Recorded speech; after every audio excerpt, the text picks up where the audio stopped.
Mighty Mommy here, and I'm ready to share some quick and dirty parenting tips with you that will help make your life as a parent a little bit easier and a lot more fun.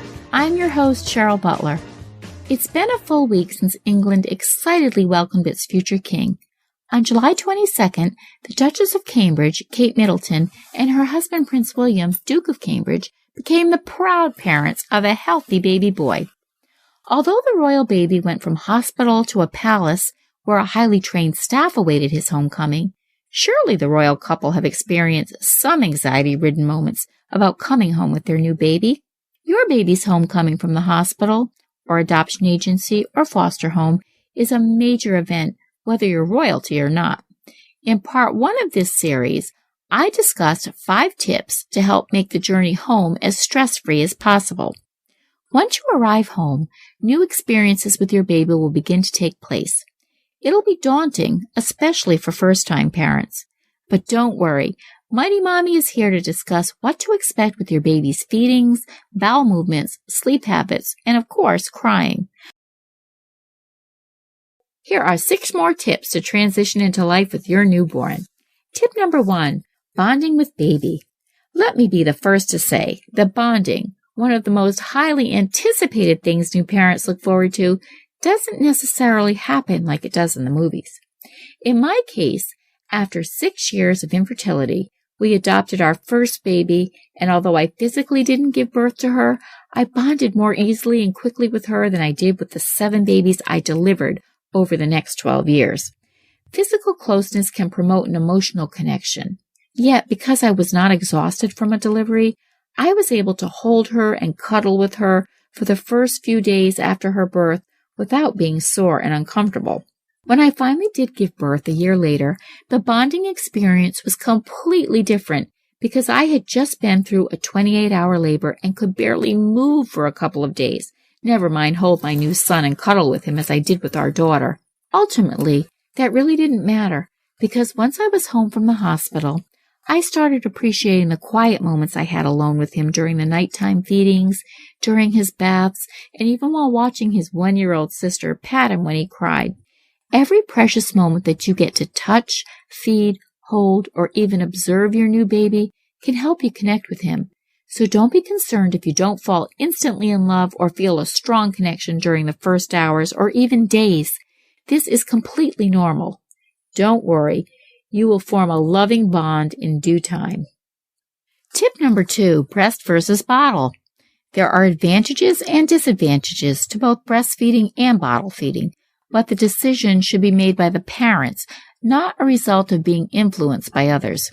I dreamed of breastfeeding my son during my pregnancy, but when the moment arrived, after 28 hours of that long labor, I was not prepared for how difficult breastfeeding would be for me. Every woman is different, but breastfeeding and I were not a match, despite my best efforts. I chose to formula feed my son, and he thrived. When I had my 3rd baby, however, I gave breastfeeding another try, and I loved it. I was more relaxed and comfortable with newborns at this point, which I think really made a big difference. The rest of my children were all breastfed, but I don't regret for a moment that I used formula for my adopted daughter and my firstborn son. Keep in mind that newborns eat a lot during the first few months, so don't be surprised if you feel like you're nursing or giving your baby a bottle all day long. According to the Pediatric Center of the Mayo Clinic, a newborn eats 8 to 12 times over a 24-hour period. It may seem like a lot, but their tiny stomach can take in only about 2 to 3 ounces of milk at once, hence the frequency. Use feeding time to sit and clear your mind. Even if it's only for a few minutes, it will give you one-to-one time with your baby, and if you can learn to relax, it will give you the chance to catch your breath and enjoy the present moment. Make sure you check out my colleague, Nutrition Diva's tips on nutrition for breastfeeding moms. And tip number 3, soothing a crying baby. All babies cry. It's the only way for them to communicate their needs at this tender age, so learning how to decipher your baby's cries and respond appropriately teaches them to trust you. As that bond grows and you become accomplished at anticipating their needs before they even become upset, you may find that even their crying is less.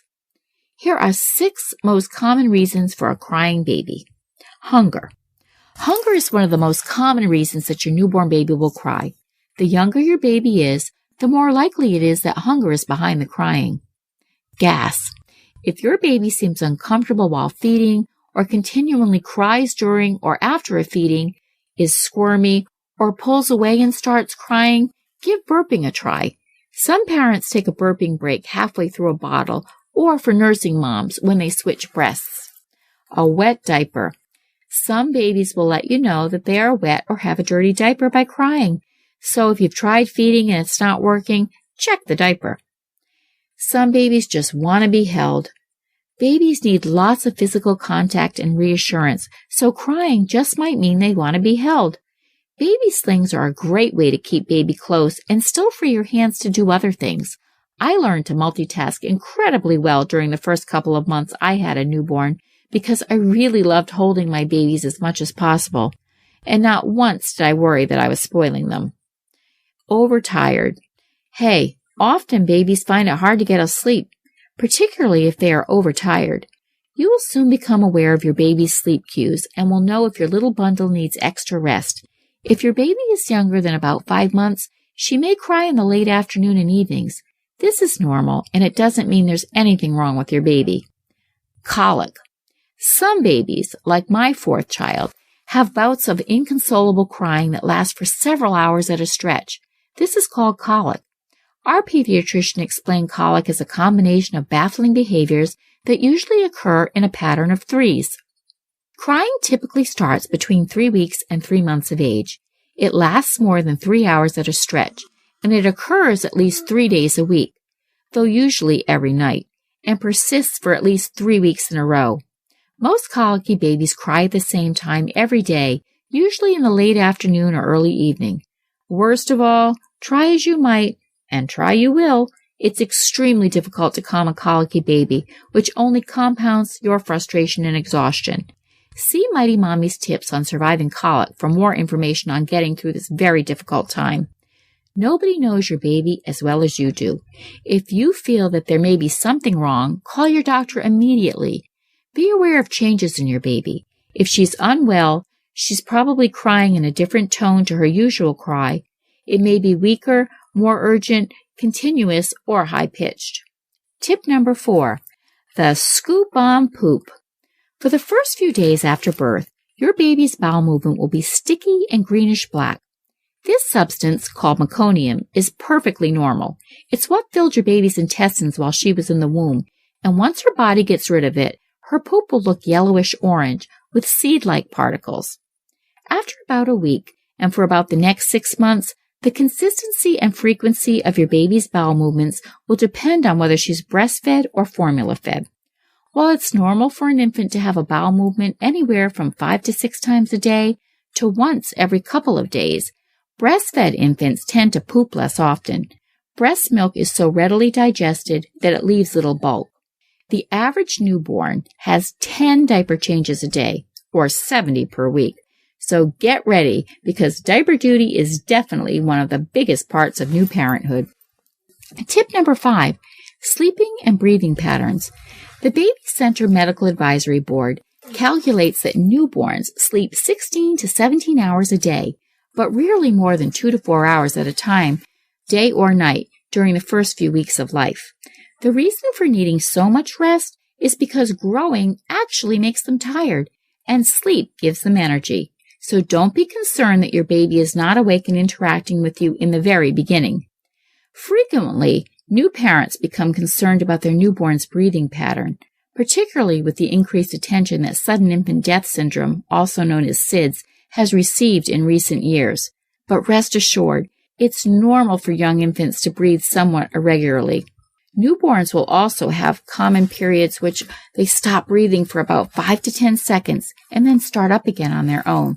I know that happened to each of my 8 kids, and no matter how many times I went through this phase and I knew it was normal, it always left me jumpy.